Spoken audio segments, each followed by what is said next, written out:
네, 안녕하세요. 주말 잘 보내셨죠? 이번 주에는 CR 리더십, 온정적 합리주의 리더십에 대해서 이야기를 해드리도록 하겠습니다. 다음 주까지 이야기가 지속이 되겠습니다만은, 여러분들 기억하시다시피 지난주까지는 그 리더십에 대한 그 개념부터 시작을 해가지고 리더십의 정의, 그 다음에 리더십을 설명할 때 또 리더십을 연구할 때 그 접근 방법 한 12가지를 제가 소개를 했죠. 특성 이론부터 해가지고 그 다음에 문화와 리더십이라든지 윤리적 리더십. 여러분들 이제 기억하시는지 모르겠네요. 뭐 다 기억을 하시면 좋은데 기억을 하지 않으셔도 그렇게 뭐 자괴감을 느끼실 필요는 없을 것 같아요. 성인들이라는 게 다 잊어버리기 마련이니까. 어쨌든 간에 그런 걸 기반으로 해가지고 제 나름대로 리더십을 한 30년간 지금까지 연구를 해왔습니다만은 연구하면서 느낀 것이 이런 그 12가지 또는 뭐 그 외에 또 다른 리더십의 접근 방법들이 굉장히 많아요. 근데 대부분의 거의 모든 리더십의 접근 방법, 리더십 이론이 어떤 그 미국을 중심으로 해서 나온 이론들입니다. 그러니까 서양인들의 사고 관점, 사고 방식 이런 관점을 통해 가지고 리더십 이론들 그러다 보니까 그런 이론들을 접근 방식을 통해 가지고 우리나라에 들어오면서 리더십 훈련을 시킨다든지 또 리더십을 발전시키기 위한 개발하기 위한 그런 그 방법론들 또 사고의 개념들이 전부 어떤 서구적인 그런 생각들이 많이 자리를 잡히고 있습니다. 그런 문제점을 제가 좀 생각을 해냈고 두 번째 또 문제의식이 있다면 뭐냐면은 어떤 그런 그 기존의 접근 방식들이 보면은 어떤 하나에 치우쳐 있는 단선적으로 치우쳐 있는 그러니까 복합적이고 종합적이고 통합적으로 생각해야 할 그 리더십을 갖다가 그냥 하나에다만 초점을 맞추는 물론 그 이론들 중에서 한두 가지는 또 상당히 통합적인 관점에서 보는 시각들이 있지만은 제가 볼 때는 조금 더 포괄적인 그러면서 그 이론들을 다 통합시킬 수 있는 그런 이론들이 없을까? 또 리더십을 접근하는 방식이 없을까? 항상 저 연구를 하면서 생각을 많이 했습니다. 그러면서 조금 좀 동양적인 어떤 사고의 관점, 또 토속적인 한국인의 정서 이런 것들이 좀 세계화시킬 수 있는 어떤 가장 한국적인 것이 또 세계화시킬 수 있는 길목이기 때문에 리더십도 이런 토착화된 한국인 정서를 시작을 해가지고 전 세계적으로 그런 정서를 좀 포용시킬 수 있는, 포용할 수 있는 통합적인 그런 관점의 리더십이 있어야 되지 않을까. 항상 고민을 하다가 제가 그 온정적 합리주의라는 그런 어휘를 생각을 해냈습니다. 그래서 이 온정적 합리주의 거기다가 리더십으로 붙인 것이죠. 근데 온정적 합리주의라는 건 이따 설명하겠지만은 어떤 compassionate rationalism 그래서 온정적 합리주의 그래서 그걸 간편화해서 CR 리더십으로 이렇게 명명을 했습니다. 그러니까 CR이라면 잘 모르죠. 뭐 CR이 무슨 약자 여러 가지 의미를 포함시킬 수도 있지만은 그러나 compassionate rationalism 온정적 합리주의 리더십이다. 그래서 이 온정적 합리주의를 제가 여러 가지 문제의식을 가지면서 생각에는 새로운 그 브랜드화된 또 새로운 그 개념의 리더십이기 때문에 이번 주하고 다음 주까지 이번 주는 그 개념 소위 말해서 역사와 철학에 대해서 이야기를 하고 그다음에 다음 주에는 구체적인 것들을 좀 그 잠재 변인을 특정 변인을 통해 가지고 6가지 변인들에 대해서 설명을 좀 드리도록 그렇게 하겠습니다.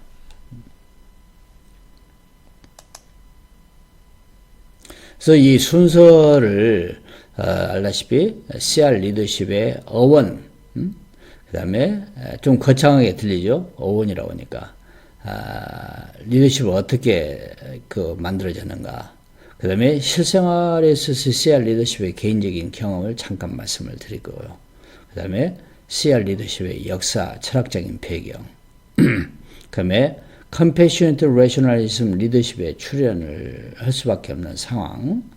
그 다음에 CR 리더십의 역사성, CR 리더십의 장기적인 평가의 문제에 대해서 이야기를 이번에 한 시간 정도 이야기를 하도록 하겠습니다.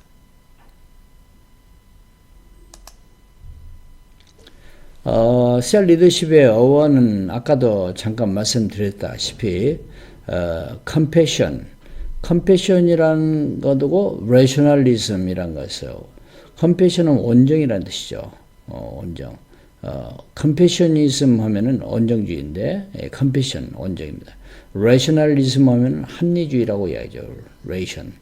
rational 하면 합리적인 이런 뜻이니까요. 그래서 이 두 개가 합쳐져서 하는데 방점을 두는 것은 저는 rationalism이라고 생각을 합니다. 이 세상의 모든 질서가 어떤 합리주의를 바탕으로 하면서 상황에 따라서 온정이 베풀어져야 이 세계 질서가 이렇게 끈끈하게 나가면서 질서를 잡아 나가지 않느냐. 그런 측면입니다. 그래서 저는 이제 이 compassion의 형용사인 compassionate, 온정적, rationalism. 그러니까 우리말도 보면 어때요? 주체는 rationalism. 형용사는 부차적인 것들이죠. 수식해지는 것이니까. 명사가 주체가 되지 않습니까? 그래서, rationalism 하면은 이게 보면은, R자가 블루 계통이죠. 이성주의를 이야기합니다. 그 다음에 compassionate, C가, red 색깔이죠. 따뜻한 것을 뜻하는 것입니다. 리더십 하면은 어때요? 이건 녹색이기 때문에, 이것은 어떤 뭘 이끌어가는 어떤 이런 것들을 의미하죠.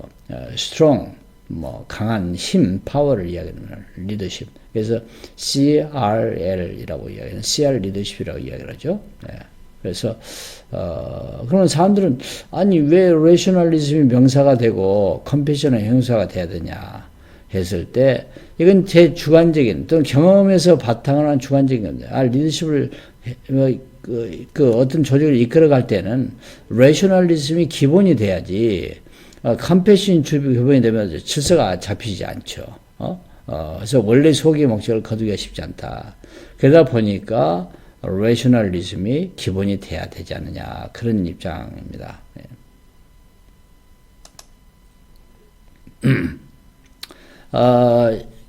CR 리더십의 개인적인 경험을 많이 가지고 있습니다. 여러분도 살아가는 과정에서, 여러분도 이제 살아오신 그 과정에서 보면은 수십 년 동안 보면은, 우리가 조직 생활하는 데 있어서는 어떨까요? 어떤 규칙이 필요하고, 또 어떤 관습도 필요하고, 여러 가지 정해진 패턴이 필요하잖아요? 그런 질서를 유지하면서도 어때요? 순간순간 우리가 위기에 처해 있을 때, 삶에 있어서 위기를 처한다든지, 개인적으로 공경에 처해 있다든지, 이건 이제 인생에서 하드십이라고 이야기합니다. 공경이라고 하죠. 역경. 이런 것들인데, 보면은 자기가 혼자서 그걸 해결할 수도 있지만은, 다른 사람들의 도움을 받아가지고, 그래가지고 효과적으로 문제를 해결했던 경험들, 또 자기가 힘든 상황에 있었을 때, 의외로 기대치 않았는데 다른 사람들이 자발적으로 도와줬다든지 이랬을 때 어떤 그 규정을 어긋나지 않으면서 그 범주 내에서 도움을 받아서 해결했던 문제들, 그래서 따뜻함을 느끼는 거죠. 따뜻한 그런 경험들이 굉장히 많이 있습니다. 저 같은 경우도 보니까 30대, 20대 말에 유학을 가가지고 미국에서 한 8년 유학 생활을 했습니다만은 유학 생활하는 게 그 당시에는 굉장히 힘들었죠. 지금은 유학생들이 좀 상당히 한국의 경제가 올라가고 또 부모님들의 경제 수준이 올라가니까 그렇게 지금도 어렵겠지만은 그때만치 어렵지는 않은 것 같아요. 예? 근데 그때는 상당히 어려웠습니다. 유학을 할 때. 저희 부모님도 갈 때 한 10,000불 정도를 은행에서 대출을 받아 주셔가지고 갔습니다만은 8년 내내 아르바이트도 하고 뭐 여러 가지 그 등록금을 내지 못해 가지고 상당히 심리적으로 어려운 상태도 많이 있었고 뭐 제가 생각에 아르바이트 한 20가지 이상 한 것 같아요.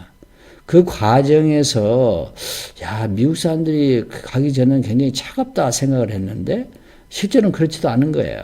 그 차가운 이성이 지배하는 또 합리적인 이성이 지배하는 그런 사회이면서도 보니까 그 가운데 따뜻함이 느껴지더라고요. 한국에서는 온정주의라면은 그냥 뭐 무질서하고 그냥 뭐 어떤 원칙을 어기면서까지 이렇게 되지만은 근데 합리주의를 바탕으로 하면서도 차가운 듯 하면서도 따뜻함을 많이 느끼게 됐습니다.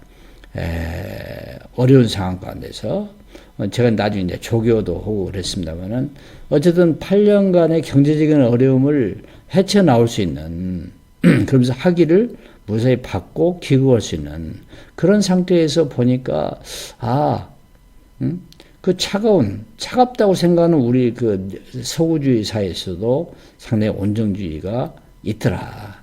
그런 거 보면서 이 어떤 그 조직이라든지 개인 생활에 있어서 조직 생활이나 개인 생활에 있어서 필요한 것이 뭐냐. 제일 중요한 것은 합리적인 거. 그러나 그 틈바구니에 끼어들 수 있는 것들이 뭐냐. 온정주의가 반드시 어느 사회나 있고 또 존재해야 되는구나. 그걸 느끼게 되면서 온정적 합리주의를 필요한 그 개념이다. 그렇게 저는 생각을 했습니다. 아마 여러분들도 이런 온정적 합리주의에 대한 것은 개인 생활을 통해서 또 조직 생활을 통해서 또 여러분들이 교단에 계신다면은 교단에서 그런 것들이 많이 풍성한 그 케이스들이 많이 있어야 된다고 생각을 하실 겁니다, 아마. 그렇다면은 CR 리더십의 역사, 철학적인 배경을 저 나름대로 정리를 해봤습니다. 일단은 그 좀 거창하게 시작을 하는 감이 없지 않아 있습니다만은 우리가 보면은 성서에 보면은 제네시스 뭐 자동차 브랜드 저도 자동차 제네시스를 사용하고 있습니다만은 운영하고 있습니다만은 이 제네시스는 창세기라는 뜻이죠. 뭔가 시작이 됐다는 것입니다. GN이라는 것이 시작이라는 beginning이라는 뜻이니까요. 그러니까 제네시스 창세기의 기초에서 보게 되면은 창조론이 나오게 됩니다. 저는 이제 종교적으로 크리스찬이기 때문에 또 어떤 학문적으로도 창조론을 신봉하고 있습니다. 물론 이제 진화론을 대비해서 많은 사람들이 이야기를 하는데 진화론은 창조론 가운데 하나 일부라고 저는 개인적으로 생각을 합니다. 창조가 되면서 그 가운데서 끊임없이 진화가 되는 것이죠. 그래서 스피시스가 완전히 변화되는 그런 개념은 안 갖고, 진화론은 저는 지지하지 않고 있습니다. 개인적인 소신입니다만은. 물론 여러분들도 다른 소신을 가질 수도 있겠죠. 어쨌든, 창조론에 의해서 설명을 좀 해보자면요. 창세기에 나타나는 그 신이 이 세상을 만들 때 처음 하는 이야기가 뭐냐면은 There shall be a light. 빛이 있으라. 이런 이야기를 하게 됩니다. 그런데 이 빛, light라는 뜻 자체가 뭐냐, 제가 나름대로 생각을 해보니까, 뭐 밝게 빛내주는 이런 것도 있는데, 무엇을 밝게 빛내주냐? 암흑세계를 밝게 빛내주는 발광체가 라이트다. 그러니까 우리가는 뭐 태양이라는 얘기는 아니죠. 태양이라는 이제 뭐 이게 아니고, 라이트라는 뜻 자체가 함축하고 있는 의미는 뭐냐? 보니까 우리가 계몽주의 시대를 뭐냐면 Age of Enlightenment라고 해야죠. 빛이 있게 만드는 시대.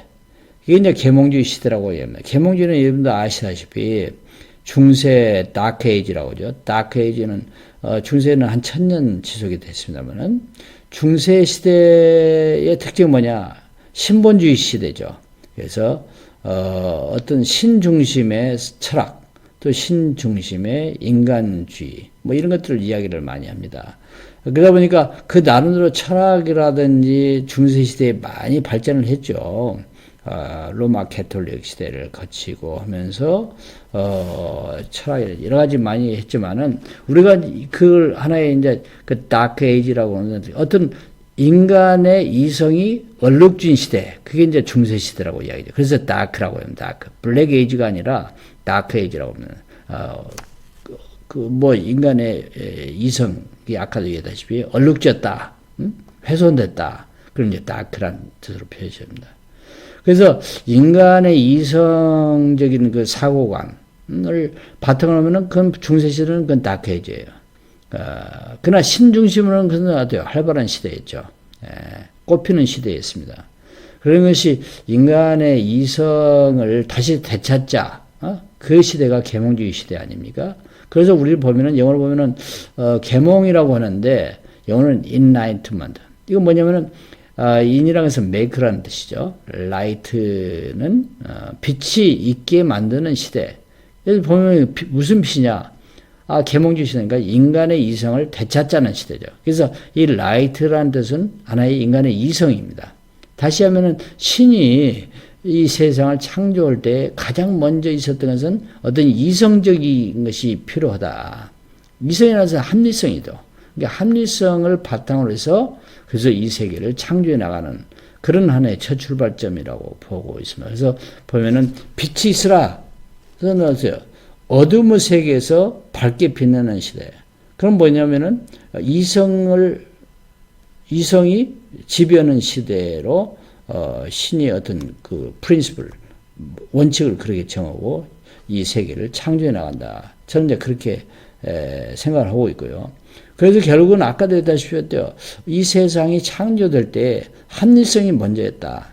이성이 먼저였다. 저는 이제 그렇게 생각을 하고 있습니다. 그래서 그런데 이제 이 보면은 우리가 꼭 창세기를 여러분들이 저는 이제 신봉하고 있습니다. 여러분 신봉하지 않아도 돼요. 그럼 하나의 설화로 생각할 수도 있습니다. 6일 동안 신이 창조를 해 나가죠. 빛을 먼저 창조하고 그 다음에 일단 뭐 별도 만들고 태양도 만들고 뭐 다 만들고 뭐 식물 동물 다 만듭니다. 6해 동안. 그러면서 마지막에 인간을 6일째에 만들어내죠. 이 만들어내는 과정은 굉장히 그 비록 설화라고 하지만은 굉장히 흥미롭습니다. 모든 것은 말로 이야기를 해요. 신이. 예? 언어를 해서 한마디로 뭐가 있으라 하면 다 되는 것인데 인간만은 말로 하지 않아요. 말로 하지 않고 어떤 노동을 가미를 해요. 신이. 그러니까 말로 해도 되는데 왜 인간만은 신이 노동을 가미하느냐. 참 그건 특별한 의미가 있는 것 같아요.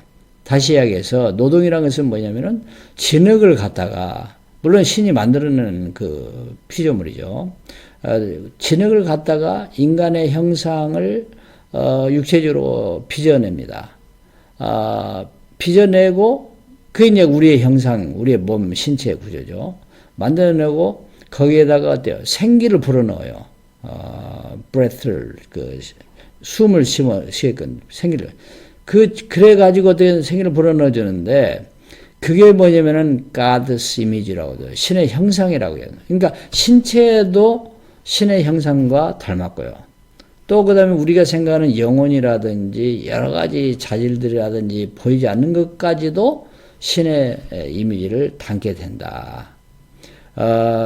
근데 이 신의 이미지라는 것은 창조 과정에 잘 나타나고 있습니다. 보면은, 하루 지나고 나서 자기가 만들어 놓은 것에 대해서, 그러니까 이성의 절차를 밟아서 이 세계를 창조하지만은, 하고 나서는 굉장히 너무 자기 스스로 만족하는 거예요. 보기에 좋았더라. 만족감을 표시해. 그 만족감을 표시한다는 자체는 뭐냐?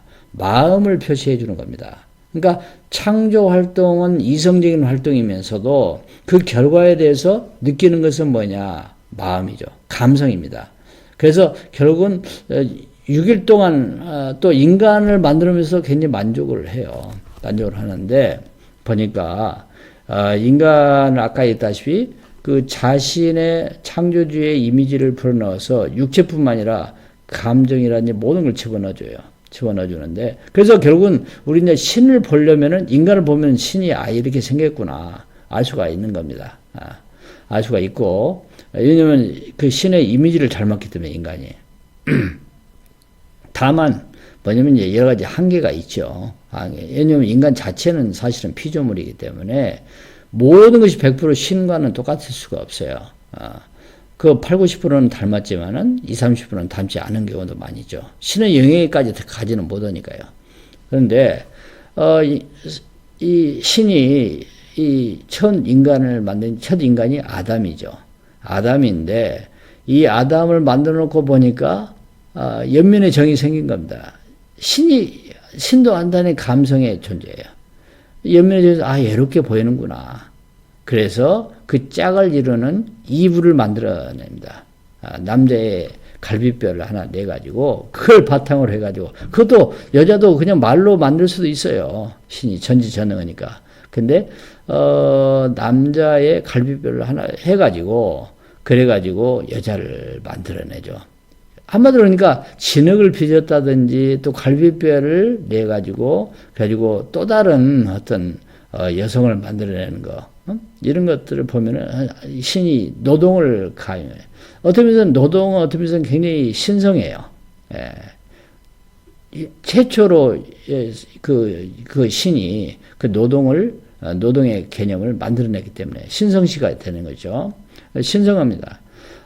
그걸 통해 가지고 남녀간에 그 최초의 인류로서 나타나게 되죠.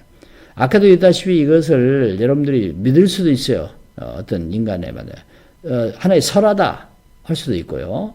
그냥 그건 하나의 재미있는 이야기다 할 수 있지만 어쨌든 그게 중요한 것이 아니라 인간이란 그 자체가 신의 이미지를 받았기 때문에 어떤 이성과 감성의 존재다. 그런 제가 이야기를 하고 싶은 것이죠. 네, 싶습니다. 어쨌든 보면은 그러나 또 중요한 것은 뭐냐면은 이성이 먼저 있었다.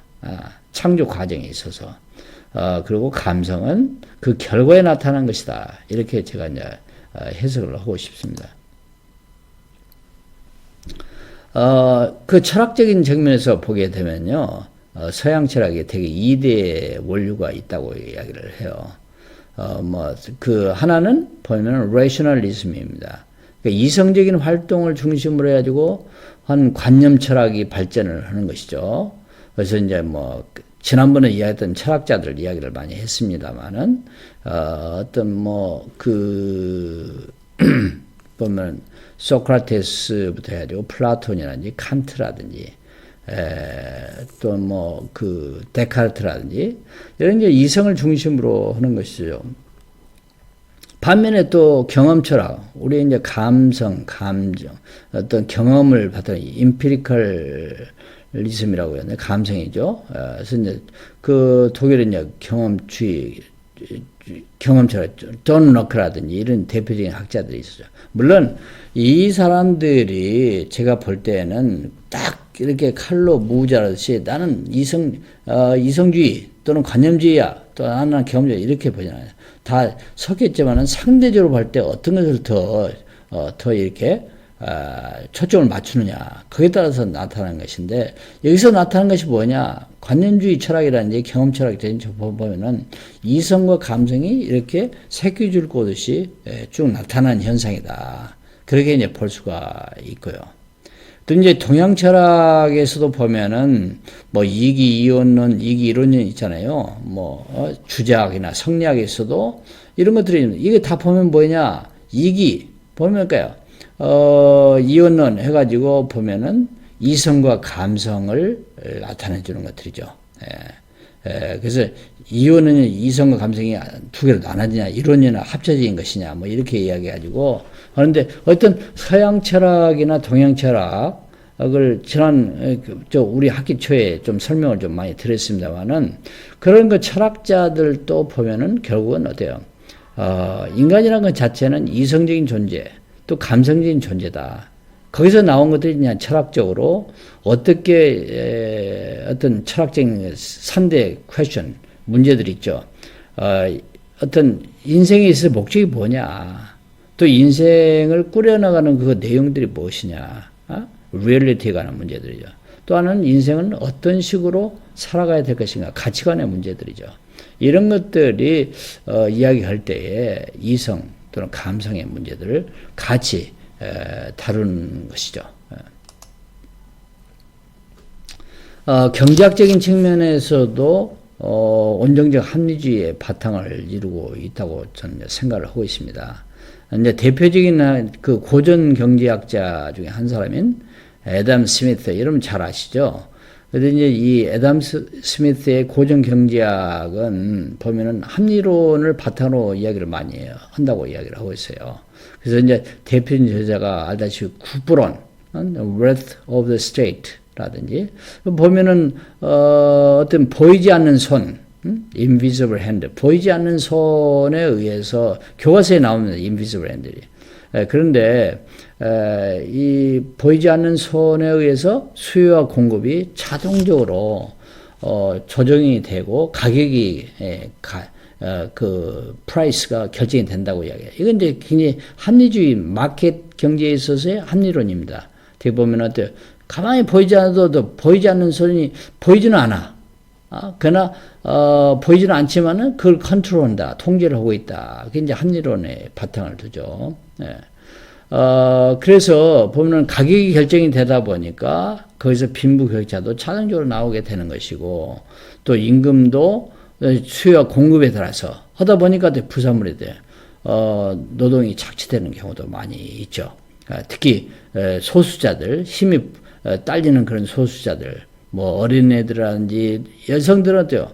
노동력을 하지만은 거기서 어때요?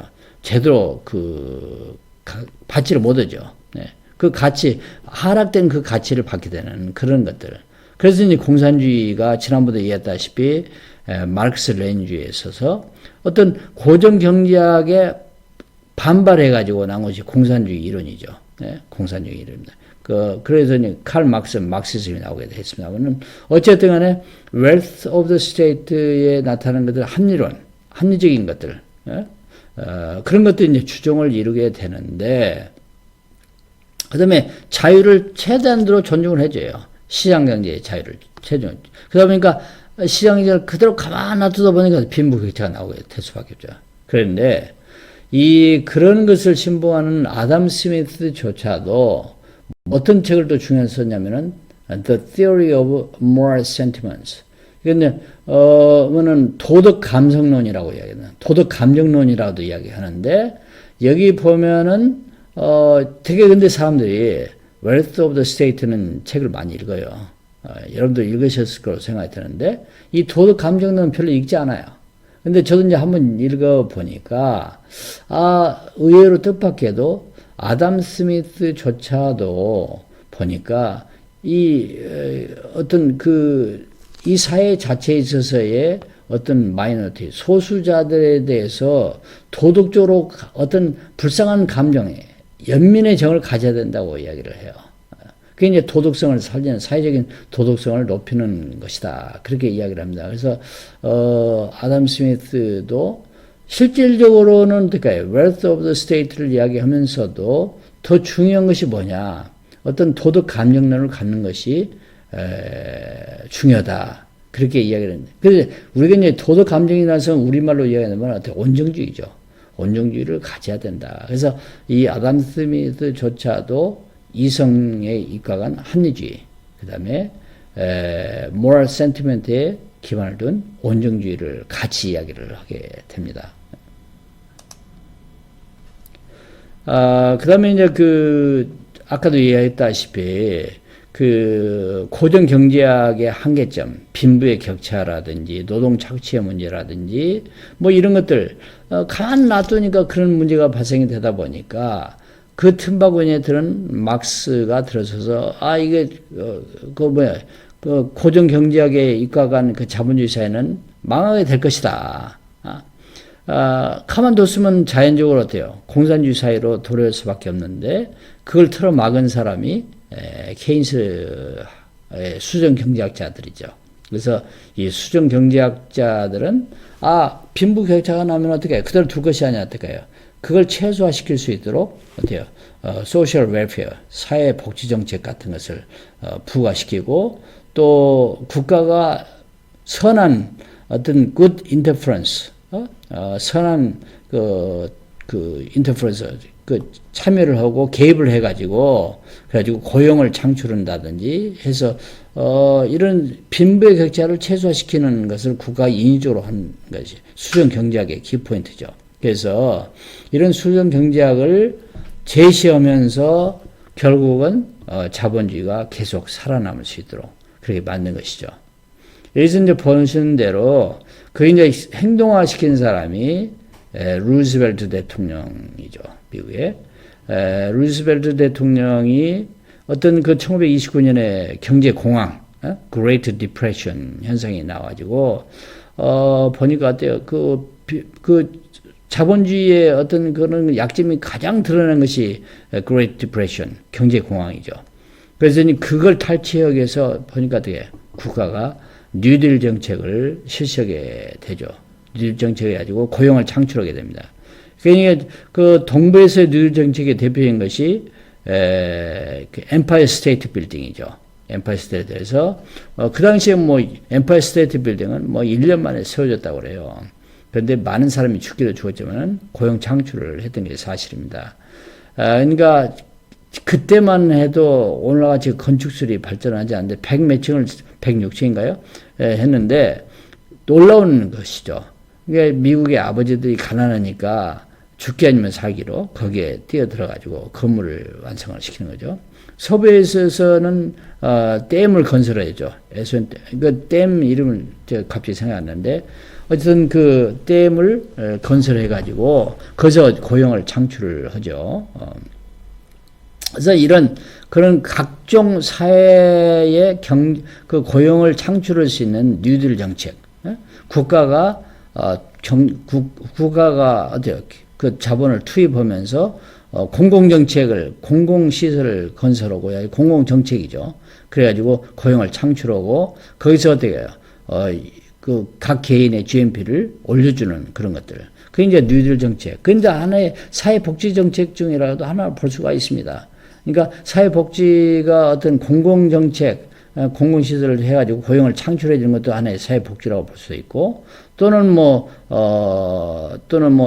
하우싱 팔러시, 주택이라든지, 또는 헬스 팔러시라든지, 건강정책에서 어떻게 그 복지를 가난한 사람한테 주는 것도, 그것도 하나의, 그 사회복지 정책 중에 하나인데, 그런 것들이 어떻게 고정 경제에서 나타나는 자본주의 사회의 병폐를 좀 줄일 수 있는 하나의 방법이라고 보는 거죠. 그 다음에 이제 또 수정 경제학에서 또 생각하세요. 사회적 약자, 마이너리티에 대한 배려를 특별히 더 해줘야 된다. 이따 이야기하자면 어떤 사회에 있어서의 어떤, 그 정의를 실현하기 위한 하나의 방법이죠. 사회적 약자에 대한 배려. 그 다음에, 이걸 또 사람들은 또, people's capitalism입니다. 인민의 자본주의다. 그러니까, 캐피탈리즘이라는 것은 원래는 뭐냐면은, 또 어때요? 자본주의, 자본가들의 중심으로 하는 그 자본주의죠. 캐피탈리즘. 자본을 많이 가지고 있는. 근데 이 자본을 좀 분산시키고, 배분해가지고, 재분배해가지고, 이 사람들, 국민들, 일반 대중들을 위한 하나의, 그 자본주의죠. 그 다음에 이제 그런 것들을 주장을 하고, 그 다음에 이제 소득혁명론에서 소득을 재분배시키는 것들이죠. 그대로 놔둔 거죠. 이런 소득혁명론을 주장을 했습니다. 그래서 여기서 이야기한 게 뭐냐. 수정경제학에서 보면 합리주의를 하면서도 어떻게 해요? 사회복지정책, 뉴딜정책, 이런 것에 어떤 사회적으로 온정주의를 베풀어야 된다. 베풀어야 된다. 이런 것들이 이제 하나의 온정과 합리에 중복되는 어떤 결합된 그런 그 수정경제에 나타난 사상이라고 볼 수가 있겠죠. 그럼 이제 정치 철학에서도 우리가 볼 수가 있는데, 이 조지 부시 하면은 공화당 정부, 공화당에서 나온 그 대통령이죠. 텍사스를 기반으로 했죠. 고향이 텍사스입니다만은. 이 조지 부시가 대통령 후보로 나오면서 내세운 것이 뭐냐면은 compassionate conservatism, 제가 얘기하는 컴패셔네이트, 온정적 보수주의란 말을 씁니다. 요즘 따뜻한 보수주의도 많이 써요. 우리나라에서도 그걸 많이 원용을 했습니다만은, 이 따뜻한 보수, 온정적 보수주의, 컨서버티비즘은 사실은 아까 이야기했던 고정 경제학에 충실한 그런 것들입니다.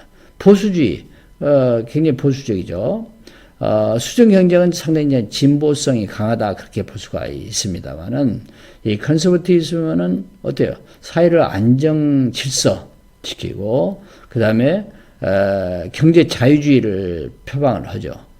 경제 자유. 그 다음에 보면은 보호무역보다는 자유무역을 더 추구합니다. 있는 그대로. 인비저블 핸드 보이지 않는 손에 맡기겠다 그런 입장이죠.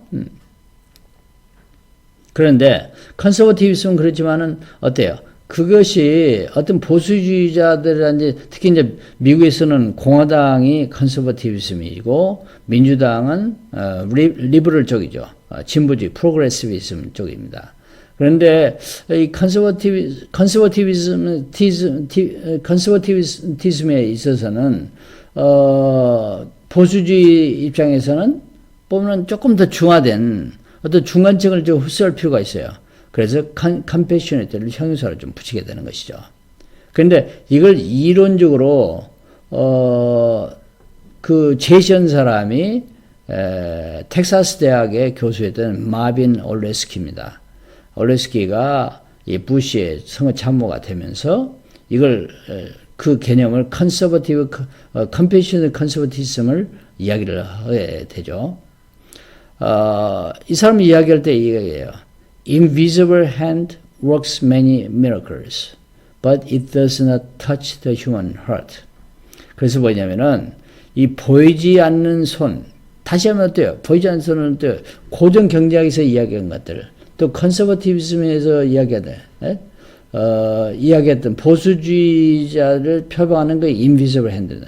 이 보이지 않는 손은 많은 기적을 자본주의 사회를 일으켰죠. 기적을 일으켰지만은 결국은 인간의 마음을 터치하지 못했다. 사람의 마음을. 그러니까 인간의 마음을 터치하는 것은 어떻게 보수주의가 아니라 온정주의다. 이렇게 이야기하는 것이죠. 컴패셔니즘이 중요한 것이죠. 그 다음에 civic responsibility. 그래서 시민을 위한 책임성이 추가돼야 된다. 보수당 자체도 그렇게 해야 된다. 그래서 보면은 이 책에도 있지만 Compassionate Conservatism이라는 책을 써내요. 그래가지고 그 미국을 트랜스포머하면 미국을 바꿀 수 있는 방법이다. 어떻게 바꾸냐? 그래서 이제 이 책을 하나 써냈죠. 보니까 이런 것들 그래서 성공했습니다. 대통령에 당선됐어요. 그 다음에는 리더십 연구 분야에서도 CR 리더십이 많이 온정적 합리주의가 되는데 우선 대표인 것이 사회복지의료 분야입니다. 그는 컴패셔네이트 리더십을 연구를 하게 돼요. 컴패셔네이트, 레셔널이 빠지죠. 특히 이제 의료 분야는 환자를 대하면서 굉장히 온정이 필요한 것이죠. 그래서 이 온정주의 리더십이 어떻게 환자 치료에 큰 도움을 주고 공헌을 했는가를 보는 것이죠. 그래서 많은 연구들이 나와 있습니다. 저도 이제 많은 10편 이상의 논문을 가지고 있습니다만은 이 사회복지 분야에서 컴패셔널 리더십이 되고 있다. 레셔널리즘에 대한 연구는 사실은 그렇게 많지는 않아요. 철학적인 것이기 때문에. 그러나 레셔널리즘 and liberalism, 자유주의. 레셔널리즘은 자유주의, 아까 자유주의였죠. 모든 사람들이 그냥 인비지블 보이지 않게끔 놔주고 수요와 공급이 자동적으로 조정되게끔 만들어가지고 가격이 결정된다는 입장이니까 리버럴리즘하고 레셔널리즘은 상당히 어떻게 해요? 일맥상통해요. 일맥상통한데 그래서 이제 그런 의미에서 연구가 좀 많이 되고 있다. 그렇게 보시면 될 것 같아요. 자, 그래서 이런 학문적인 거, 경제적인 거, 정치 문제라든지, 의료의 연구라든지, 이런 것들을 이제 제가 좀 공부를 좀 하면서, 이걸 리더십에 있어도 상당히 좀 적용을 해봐야 되겠다. 좀 통합적으로. 그래서, compassionate rationalism. 아까는 compassionate conservatism에 있는데 conservatism 대신에 저는 rationalism을 더 집어넣은 거죠. 리더십을 만들어냈다 그렇게 이제 보는 입장인데 이 초대되기 때문에 온전히 합리주의 리더십은 뭐냐? 제가 이제 정의를 내렸습니다. 뭐라고 내냐면은 합리주의를 기반으로 하면서도 상황에 따라 온정을 베푸는 리더십이다. 그러니까 리더십이라는 건 지난번에 했죠. 어떤 조직의 목표를 위해서 그 목표를 달성하기 위해서 영향력을 행사하는 과정이나 결과를 리더십이라고 제가 이야기를 했습니다. 다시 이야기한다면은 리더십을 베푸는 그 과정에서 리더십을 수행하는 그 과정에서 합리주의를 기반으로 하면서도 이성의 이익과 간 합리주의를 기반으로 하면서도 상황에 따라 온정을 베푸는 그럼 어떤 상황이냐 상당히 좀 애매한 그런 개념들이죠. 그런 상황을 좀 구체적으로 제가 설명을 드리겠습니다. 어떤 상황에서 온정을 베풀어야 되는 리더십이다. 그렇게 보는 입장이죠. 그러면은 이 온정이란 건 컴패션은 사실 아까도 얘기했잖아요. 컴패션이란 것은 그 라틴어로 패션하고 컴하고 합쳐진 말입니다. 패션은 열정이죠. 열정, 패션. 컴 하면은 패션은 열정이라는 말도 있지만은 심리라는 말도 있어요. 고통이라는 말도 있어요. 열정, 패션이 어때요? 고통이라는 말도 똑같은 말이에요. 누가 열정을 가지면 고통이 뒤따르잖아요. 뭘 하고자 하는 열정이 없으면 고통이 뒤따릅니다. 이 열정이 없으면 뭐 고통도 없는 것이죠. 근데 come 하면은 together이라는 뜻입니다. 그래서 come는 그러니까 열정을 같이 한다, 또 고통을 같이 한다. 그것이 이제 온정이라는 뜻이죠. 다른 사람에 대한 고통을 같이 하는 게 온정입니다. 예. 그런데 그러면은 그런 다른 사람의 고통을 같이 하는 그런 온정을 언제 베풀어야 되느냐? 어떤 상황이냐? 집단이나 조직을 위해서 justice, 정의를 실현할 수 있는 상황, 또 정의를 실현해야 할 상황, 이런 것들 있을 때 온정을 베풀어야 된다. equality, 평등성을 추구할 수 있을 때, 실현할 수 있을 때, equity, 이건 공정성을 실현할 수 있을 때, 실현해야만 할 때, 이때에 온정을 베풀어야지 다른 데 베푸면은 그건 의미가 없다는 거다. 뭐 아무 시도 때도 없이 뭐 그것이 부정해한다든지 불공정한다든지 불평등해야 하는데 그때 온정을 베푸면 그건 안 된다는 의미가 되죠. 그러면은 justice는 사실은 여러분들이 뭐 잘 아시는 거죠. 정의, 정의. 뭐 결과가 정의롭다 뭐 현 정부에서 그렇게 이야기하는데 정의에 대한 개념은 상당히 어려운 개념입니다. 쉬운 것 같으면서 어려워요. 그러다 보니까 많은 학자들이 이야기했는데 저는 이제 세 사람만 일단 소개를 해드릴게요. 그런데 보니까 대표적인 학자가 존 롤스죠. 롤스는 야의 정의론이라는 책을 썼어요. 1971년에 A Theory of Justice. 정의를 이야기했고 또 레이놀드 니버 같은 1932년에 Moral Man and Immoral Society 해가지고 Functional Inequality, 기능적인 불평등성을 이야기하면서 정의를 이야기했고 마이클 샌들은 여러분이 잘 아는 2009년에 Justice, 정의론을 이야기했었죠. Common Good 이랬는데 일단은 그 존 롤스 같은 경우는 좀 구체적으로 이야기를 드리면은 Theory of Justice 해가지고 되게 세 가지 원칙을 이야기를 해요. 하나는 모든 사람에게 보편적으로 주어질건 줘야 된다. 어떤 보통 선거에 있어서 한 표씩 주어지는 거. 그게 이제 기본으로 정의를 이룰 수 있는 어떤 숫자적인 개념이, 수학적인 개념이 있을 때, 똑같이 혜택을 주는 거. 두 번째는 존 롤스의 의학과 되면은 두 번째는, 모든 특정한 기회를 동등하게 줘야 된다는 그런 의미입니다. 충분히. 그러니까 예를 들면 장학 혜택을 주는데, 장학금, 원서를 지르는데, 뭐 딱 하루만 준다는 얘기는 안 되겠죠. 충분히 모든 사람이 지원할 수 있도록 기회를 줘야 된다는 것이죠. 예.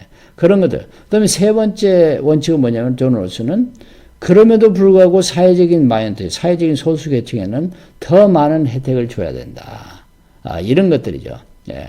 어떤 그 사회복지 정책이라든지 이런 것들을 아까 했던 수정 경쟁에서 이야기한 것들이죠. 존 롤스도 결국은 사회 약자층에 대한 기본적으로는 모든 사람이 기회를 줘야 되지만은 또 사회 약자층에 대한 특별한 배려가 있어야 된다. 그렇게 이야기를 하죠. 온정주의를 이야기하는 겁니다. 리버 같은 경우도 Mormon and Immoral Society인데 도덕적 인간과 비도덕적 저서 유명한 저서이죠. 이게 보면은 여기서 키포인트가 뭐냐면은 인간이 개인적으로 있을 때는 도덕적이고 이타적일 수도 있고 그렇지만은 이게 사회를 이루게 되면은 immoral, 비도덕적으로 바뀌게 된다는 것이죠. 굉장히 이기적이에요. 제어식도 없어져요. 협동심도 없어져요. 이런 사회에서는 결국은 그 사회적으로 보면은 사회적으로 그 저소득층이라든지 이런 약자층은 피해를 볼 수밖에 없다. 그러다 보니까 결국은 사회적인 약자층에 대한 배려가 있어야 하는데 이게 뭐냐면은 기능적인 어떤 좋은 결과를 가져올 수 있는 기능적으로 불평등성을 해줘야 된다. 그래서 보면 세금 제도 같은 것도 어때요? 더 많은 부자는 더 많은 세금을 걷어들이고 약자층한테는 조금만 받아들면서 더 혜택이 갈 수 있도록 말해요. 이런 것들이 이제 하나예요. functional inequality죠. 그다음에 마이클 샌들 같은 경우에도 정의는 여러분들이 책을 읽어보셨을 거로 생각해요. 어떤 사람들은 책만 사놓고 책꽂이에 꽂아두는 사람들이 대다수라 이해하는데 저도 가르치기 위해서 이 책을 읽었습니다만은 여기서 보면 어떤 공통선을 추구하는 것이 하나의 정의를 세우는 것이다 해가지고 어떤 이 사회가 공감할 수 있는 또 어떤 공통적으로 느낄 수 있는 그런 선을 추구해 나가는 거, 이런 것들이 굉장히 필요하다. 마치 그 서메리탄, 선한 사마리아인이 어떤 자기가 원하는 관계에 있지만은 그 원하는 관계에 있는 사람을 그에도 불구하고 자기가 다 털어가지고 그래가지고 치료를 해주고 치료비도 대주고 그렇게 이제 그 선한 행동을 하는 것들이 이런 이제 하나의 커먼 굿이라고 이야기할 수 있는데 그게 이제 하나의 정의를 이룬 것이다. 그렇게 이야기를 하죠. 이퀄리티 같은 것도 평등성입니다만은 평등성에 대해서도 많은 사람들 철학자도 이야기를 많이 해요. 어떤 것이 평등성인 것일까? 우리가 쉽게 이야기할 때는 뭐 평등은 똑같이 나눠주는 거, 똑같은 기회를 가는 거 이렇게 여겼는데 조금 전문적으로 얘기하면 좀 복잡해집니다. 우선 첫 번째 언급하고 싶은 그 철학자들이 제레미 벤담이라든지 존 스타트 밀이라든지 이런 공리주의자들이죠. 유틸리테리언이즘이라고 이야기하는데 공리주의라는 최대 다수의 최대 행복을 이야기를 해줘요. 그러니까 most happiness for the most people이라고 이야기를 하죠. 여기서는 최대 다수에게 많은 행복을 최대 주는 것인데 그 맹점이 뭐냐면은 주로 어때요? 빈부 간의 차이, 개인에 있어서의 빈부의 차이는 별로 신경 쓰지 않아요. 그냥 절대적인 행복이 얼마나 되느냐. 또 그 사람 대부분의 사람들이 어때요? 그러니까 어떤 사각지대가 있는 거죠. 그 절대 most people에 들어가지 않은 a few people, 소수의 사람들은 어떻게 될 것이냐. 이런 문제들. 그래서 어쨌든 공리주의 입장에서도 그런 것들이 하나의 평등성을 만들어내는 것이다. 그렇게 이야기를 하고 있고요. 자유지상주의 학자들은 리버럴리즘을 이야기를 하게 되는데, 괜히 밀턴 프리드만이라든지 로버트 나직이라든지 이 사람들은 그냥 국가가 간섭해서는 안 된다는 것이죠. 진짜 그 고정 경쟁에서 이야기한 대로 그냥 보이지 않는 손에 맡겨야 한다. 그래가지고 뭐는 자본가들은 얼마든지 국가의 간섭 없이 투자하고 또 어떤 시장 경제를 창출해내고 거기서 어때요? 수요와 공급이 자동적으로 결정할 수 있도록 해줘야 한다. 이게 이제 자유지상주의입니다. 리버럴리즘이라고 해요. 자유무역주의도 마찬가지고요. 그런데 사실은 아까도 했다시피 이런 거다 보니까 빈부격차가 많이 일어나요. 그러나 이 사람들한테 그 자체가 국가는 전혀 간섭하지 말아야 된다. 개인이 마음대로 해야 된다. 이게 하나의 이퀄리티라고 이야기를 하죠. 또 반면에 정대인 국가 간섭주의죠. State's good interference라 해가지고 선의를 가진 통제, 간섭이 필요하다. 그래서 이제 neutral definition of equality라고 하는데 어떤 그 평등에 있어서의 neutral 어떤 중립적인 어떤 그 개념들이 나오게 돼요. 그래서 보면은 이 평등성을 제대로 이루려면 어떻게 해요? 이 neutral definition인데 어떤 자기가 태어난 어떤 그 집안, 가문이라든지 거기서부터 자유로워야 된다. 거기서 영향을 받아서 한다. 또 지역, region, 지역도 어때요? 해서한다. 또 인종, 뭐 흑인종인가, 백인종인가, 황인종 어떤 그런 것에 대해서 인종차별이 인종은 상관없어야 된다. 모든 기회를 주는 데 있어서 그런 문제들 또는 자기의 경제적인 소시오 이코노믹 스테이터스, SES의 계층과도 아무 상관이 없어야 한다. 어떤 면에서는 그건 굉장히 어떤 유토피아적인 그런 생각들이죠. 자유지상주의도 어떤 면에서는 유토피아적인 생각이에요. 또 국가 간섭주의도 100% 제한할 때 그 유토피아적인데 현실은 그렇지 못하는 것이죠. 그래서 어떤 면에서는 자유지상주의고 국가 간섭주의의 하나의 그 컨티뉴um, 연결선이 때문에 그 중에 하나를 선택을 해야 되겠죠. 그런데 공산주의 같은 경우에는 국가 간섭주의가 굉장히 강해요. 또 현대 자본주의 같은 경우에는 민주주의는 자유지상주의에 가깝다. 그런 입장이죠. 또 뭐면 북유럽 같은 경우는 그 중심적인 것이죠. 그래서 이제 이 이퀄리티에 대한 개념도 평등성의 개념도 상당히 어느 점에 이 연장선에 있어서 어느 점을 찍어야 되느냐가 이퀄리티의 문제도 개념이 좀 달라질 수가 있습니다. 그런 이제 우리가 이야기하는 어떤 CR 리더십에 있어서는 어때요? 그 중간 지점을 가져야 되겠죠. 어떤 자유지상주의, 합리주의를 바탕으로 하는 지상주의, 그 다음에 온중주의를 바탕으로 하는 국가 간섭주의의 어떤 그 밸런스를 맞출 수 있는 어느 지점, 거기에 이제 우리가 추구해 나가야 되지 않느냐 생각을 하는 것이죠. 그 다음에 이제 에코티도 되게 사람들이 보면은 혼돈을 많이 해요. 공정성인데, 이 공정성이란 것은 뭐냐면은 어떤 과정상에 있어서 어떤 에코티의 문제죠. 근데 수평적 공정성이 있고 수직적 공정성이 있습니다.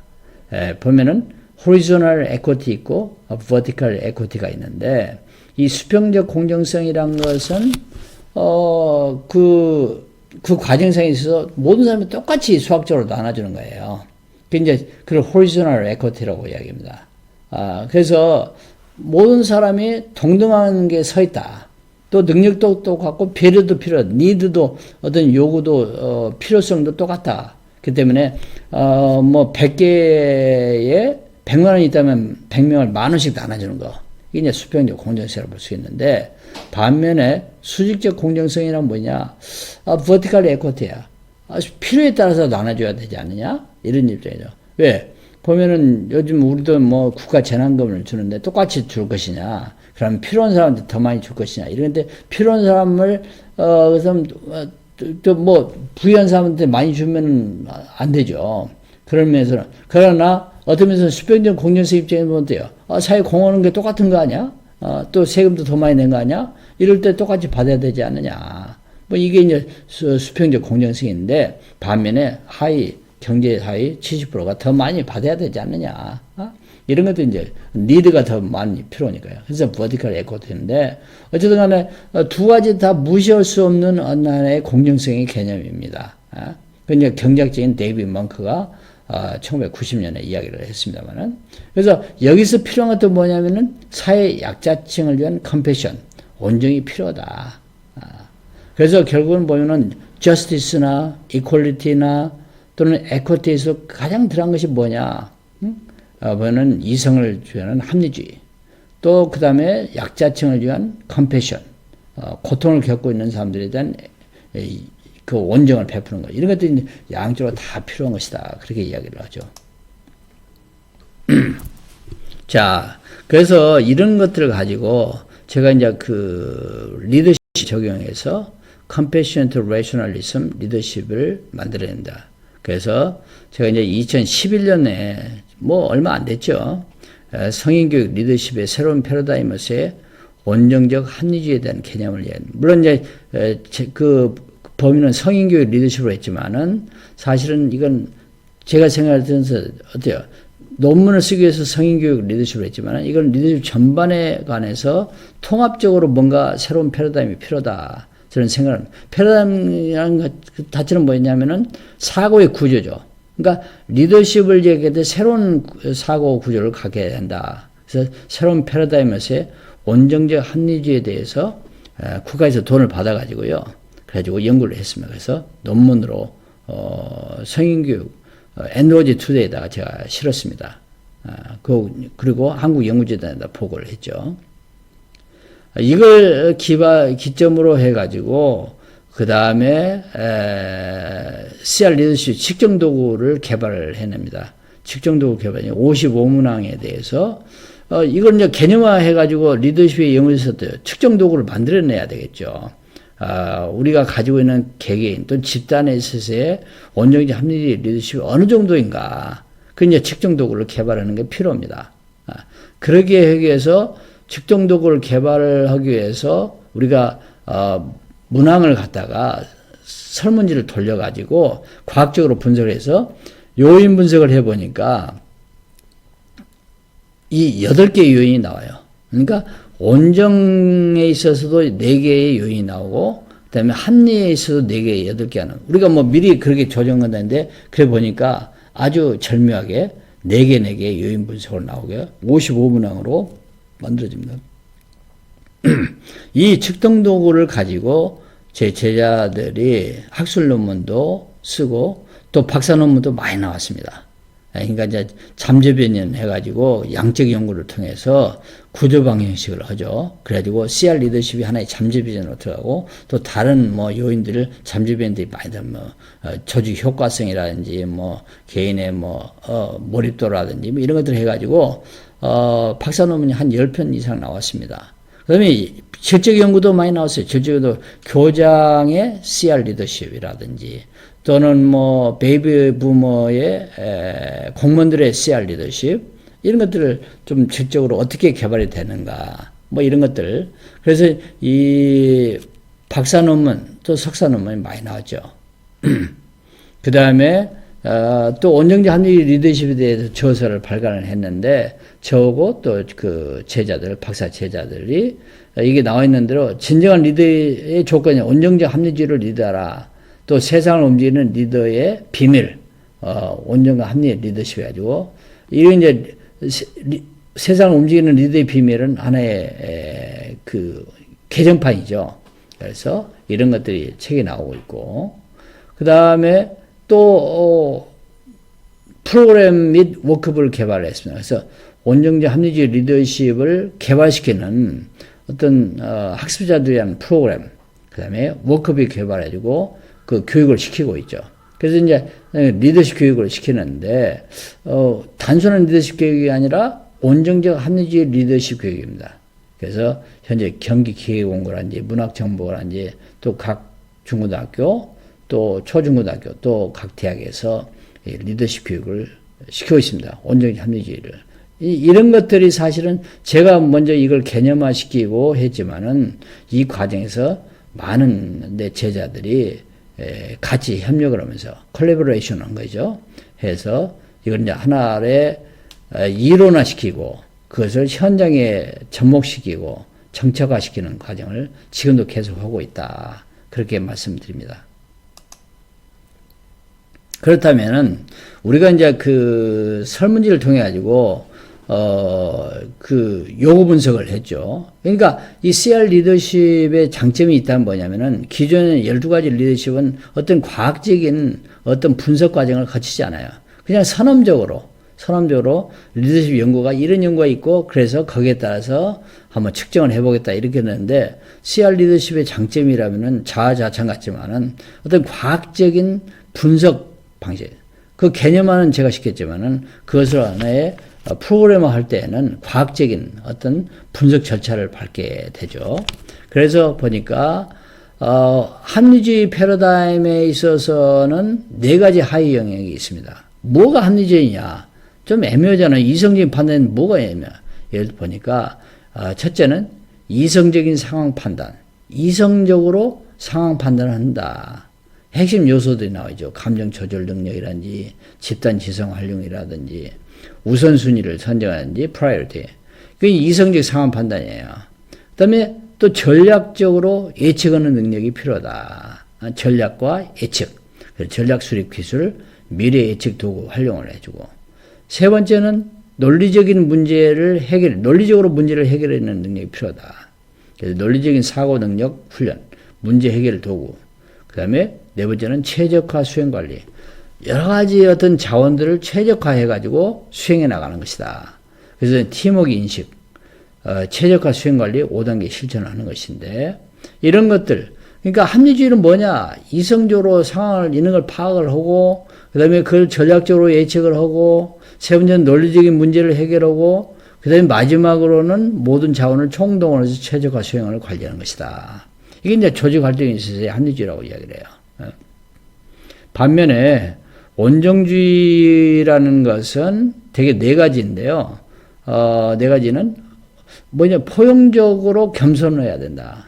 그러니까 겸손하되 모든 걸 포용할 수 있도록 해야 된다. 그래서 자존감. 근데 이 포용적으로 겸손하려면은 자존감이 있어야 된다고 생각해요. 자기 스스로. 비굴하지 않아야 된다는 것이죠. 그 다음에 자기 성찰 능력이 필요하고 긍정적인 사고가 필요하다. 이게 이제 포용적인 겸손입니다. 그래서 이제 공감적인 배려를 해줘야 될 수 있습니다. 공감의 기준. 그러니까 온정에 있어도 고통을 같이 해주는 것이잖아요. 그게 이제 공감인 것이죠. 배려인데, 역지사지, 그 다음에 공감적인 경청, 배려의 행동, 이런 것들이 공감적인 배려이다. 그 다음에 그걸 바탕으로 해서 이타적인 협력, 계산하지 않는 협력을 해야 돼요. 그래서 리더의 솔선수범이 필요하다. 그 다음에 이타적인 협력뿐만 아니라 신뢰를 기반으로 하는 인파워먼트를 해주는 거예요. 인파워먼트. 그래서 타인을 신뢰하고 신뢰를 전달해주고 신뢰를 전달하는 합법을 구사하고 인파워먼트를 해준다. 인파워먼트는 힘을 있게 해주는 거예요. 권한을 이임해 주는 것이잖아요. 그래서 온정주의는 뭐냐? 온정주의는 구체화시키면은 겸손해야 돼. 포용적으로. 그 다음에 공감적으로 배려를 해줘야 돼. 그 다음에 협력을 하되 이타적으로 해줘야 돼. 그 다음에 인파워먼트를 하되 신뢰를 기반으로 해서 인파워먼트를 해줘야 한다. 이런 이제, 그래서 어떤 면에서 하위 영역을 여러분들 보셨다시피 어때요? 둘로 나눌 수 있습니다. 그러니까 8가지인데 16가지가 될 수 있죠. 이성, 상황 판단, 전략, 예측, 논리, 해결, 문제 해결, 그 다음에 최적화된 거, 수행 관리, 포용, 겸손, 공감, 배려, 이타적, 협력, 신뢰 기반, 인파워먼트. 이렇게 16개로도 행동의 영역이 나눌 수 있다. 그렇게 보시면 될 것 같아요. 그 다음에 온정제 합리주의 리더십의 구성 요인 그 도형을 만들었는데요. 한번 보실까요? 전체를 보도록 하겠습니다. 이건 이제 그걸 제 제자들하고 같이 협력을 해가지고 보기 쉽게 도형화 시켰습니다. 그런데 여기서 보면은 보시는 대로 안에 있는 것은 서클이에요. 동그라미예요. 그 다음에 바로 옆에 있는 것은 마름모형이죠. 그 다음에 쭉 있는 것은 둥근 사각형이면서 약간 그러니까 이 서클하고 모진 사각형을 한 절충한 것이 어때요? 부드러운 사각형입니다. 이게 이제 온정제 합리주의를 한마디로 표시해주는 그림 도형이라고 볼 수 있는데, 우선 안에 있는 것은 보면은 뭐냐? 안에 것은 온정주의를 이야기합니다. 그러니까 온정주의는 포용적인 겸손, 공감적 배려, 신뢰기반 인파워먼트, 이타적 협력을 해가지고 이렇게 순환적으로 돌아갑니다. 그러니까 딱 하나만 멈춘 것이 아니라 이거 네 가지가 한꺼번에 돌아가요. 그 왼쪽으로 돌아가게 되죠. 왼쪽으로 돌아가고요. 그런데 이 왼쪽은 동양적인 철학을 좀 이야기를 많이 합니다. 그래서 왼쪽으로 돌아가는 것은 어떤 그, 기를, 이기이온인가 기를 이야기했는데, 어떤 그 감성적인 것은 왼쪽으로 돌아가야 제대로 혈액순환이 잘 된다고 이야기를 하죠. 그 다음에 사각형, 말은 뭐 그런 합리주의는 뭐냐면은, 이게 뭐냐면은, 이성적인 상황 판단을 해가지고 전략적 예측을 하고, 논리적 문제 해결하고, 최적화 수행하는데, 이건 오른쪽으로 돌아가요. 이성적인 이해에 해당되는 것은 동행적인 철학에서는 오른쪽으로 돌아가야 제대로 활동이 된다고 이야기를 하고 있습니다. 그래서 이 기에 해당되는 왼쪽, 이에 해당되는 것은 오른쪽으로 이렇게 돌아가는 것이죠. 들어가지고 하는데 이것이 서로 간에 어때요? 맞물리게 되게끔 되어 있습니다. 그래서 이 돌아가면서 순환적인 것을 표시를 해줘요. 그래서 이성적인 상황 판단하면 전략적 이런 식으로 돌아가면서 계속적으로 사이클을 하게 보여준다. 그래서 이게 두 개 합쳐져 가지고 보면은 위에서 보면은 좀 굉장히 마른 목골 같이 되죠. 안정적으로 들어가죠. 그래서 앞서서 온정적 합리주의 리더십을 이야기한다. 그래서 왼쪽을 보면은 사이클릭한 순환적인 개념을 갖게 되고, 빨강색은 온정주의, 원이죠. 원이죠. 그 다음에 정사각적인 합리주의는 파란색을 이야기하고, 그 다음에 보랏빛은 보면은, 온정주의 합리주의를 이야기를 합니다. 둥근 정사각형이죠. 온정주의 합리주의. 그 다음에, 플러스 표시가 있는 것, 그 다음에 X표가 있는 것은 그 견고한 피라미드의 완벽성을 뜻해준다. 그렇게 볼 수가 있고요. 그 다음에는 이거 전체가 안정감 있게 들어간다. 그래서 우리가 이제 이건 한마디로 자화자찬은 전 세계적으로 처음으로 만들어낸 리더십의 구성력을 도형화시킨 겁니다. 다른 지난주에 이야기했던 12가지의 접근 방법 이런 도형이 없죠.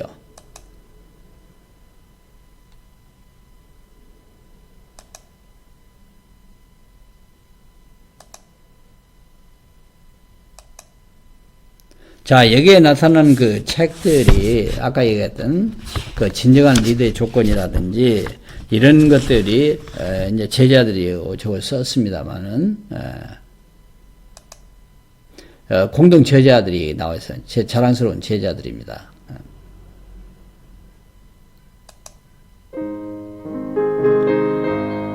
그 다음에 요것은 퀘셔너어인데 로마까지 나오게 되는데 55문항을 이런 식으로 CRLQ라고 이야기하죠. CR 리더십 퀘셔너어 해가지고 CRLQ라고 이야기하는데 우리가 이것도 특허를 받아놨습니다. 받았는데 이건 이제 박사 논문의 C죠. C이고, 또 실제 연구에서도 그 퀘션으로 물어보기도 하고 그렇죠. 그래서 리커드 5단계에 따라서 전혀 그렇지 않다, 보통 그렇다 이런 식으로 만들어내고 있습니다. 논문으로 이게 나왔습니다. 그래서 이걸 진단한 다음에는 우리가 이제 결과치를 이야기했는데 이건 이제 진단 다이어그램으로 만들어내죠. 그래서 이 8가지의 변인들에 대해서 자기가 어쩌면 평균적인 몇 점인가. 그래서 여기 보면은 포인트 겸손이 가장 약하죠. 그러면은 이 포인트 겸손을 결과에 따라 약하니까 어때요? 더 개발을 해야 된다. 개발의 필요성이 있고 가장 강점인 것은 뭐게? 공감적 배려는 굉장히 강하죠. 점수가 나오니까. 그래서 이게 이제 0.20점인데 100점 만점으로 나옵니다. 그래서, 이런 것들이 상이냐, 중이냐, 하. 가지고, 상으로 나온 것은 뭐, 유지 강화시키고, 하로 나온 것은 개선 보완을 해야 되겠죠.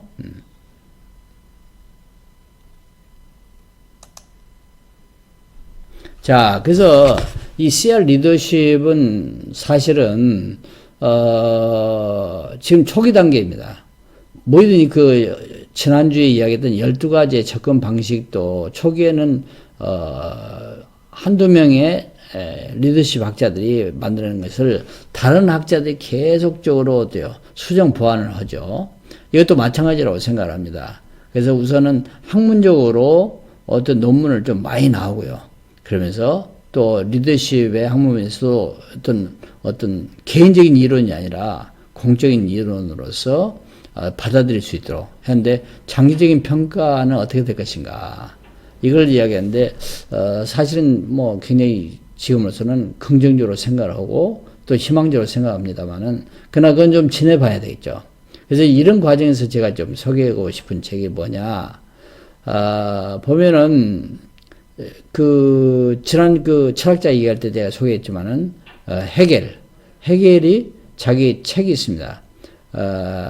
그룬틀리넨 데어 필로소피 데스 레시트 해가지고 법철학의 서문에서 1820년에 이런 이야기를 했습니다. 미네르바의 부엉이는 황혼이 되어서야 날아오른다. 다분히 철학 수업을 들으면 이게 처음 나오는 이야기들이에요. 이 미네르바는 로마 시대에 있어서의 지혜의 신이었습니다. 근데 이 지혜의 신이 항상 지혜의 새라는 부엉이 초기에는 부엉이라는 까마귀를 데리고 다녔는데 까마귀가 불경지를 지어가지고 부엉이로 바꿨다고 이야기해요. 그래서 이 부엉이가 지혜의 신이 데리고 다녔던 부엉이는 낮에는 움직이지 않아요. 황혼이 되어서야 날아오른다. 이런 그게 굉장히 메타포적인 생각입니다. 그러니까 어떤 인간이 만들어낸 지혜라든지 이런 것들, 철학이라는 것은 인간의 지혜를 살아가는 사람들의 지혜 학문이잖아요. 그러다 보니까 이 인간이 만드는 지혜라는 것, 철학적인 것들이 보면은 어느 시기가 지나야만이 그 평가가 된다고 이야기를 해요. 그게 바로 뭐냐면은 낮이 지나고 밤이 돼서야 부엉이가 뛰어오르듯이 모든 학문 자체, 모든 패러다임 자체가 어느 일정한 시기가 지나야 평가가 제대로 되지 않냐. 그런 의미를 두는 것이죠. 마찬가지로 저도 이제 CR 리더십이 부지런히 좀 연구를 하고 또 이게 통합적인 개념이지만은 많은 사람들이 연구를 하고 또 응용을 하고 또 적용을 할 때에 결국은 평가가 정당하게 이루어지지 않을까? 그렇게 이제 생각을 해봅니다. 그래서 이건 이제 장기적인 평가는 좀 더 두고 봐야 되지 않냐 생각을 합니다. 이제 여기에 대해서 뭐 여러분들이 뭐 면대면 강의하면 질문도 많이 있겠지만은 그런 것들은 우리가 5월 16일부터 할 때에 좀 질문도 하고 또 토의도 해보도록 그렇게 하겠습니다. 여러분 오늘 수고 많이 하셨습니다.